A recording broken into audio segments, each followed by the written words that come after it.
कर चाट के आवाए बलमुआ मुलायम कर चाट के आवाए बलमुआ मुलायम कर चाट के हवा खुशी राजा जी हटावा जानी टाट के आवाए बलमुआ मुलायम कर चाट के आवाए बलमुआ मुलायम कर चाट के आवाए बलमुआ मुलायम कर चाट के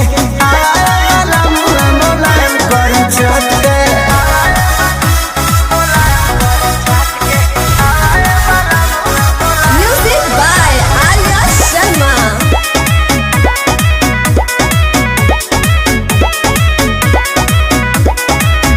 जब पसेना तब बड़ी छन छनाला एको पल के दूरी न सहल सहाला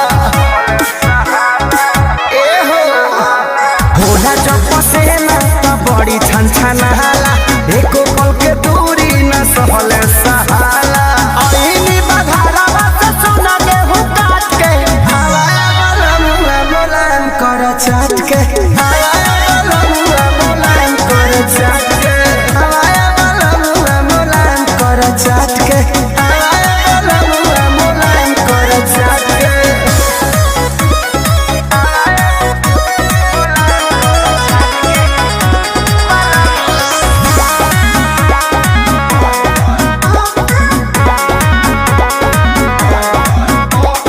दिया पवन बुझ मना के बतिया कट जाला दिन बाकी कटे नहीं रतिया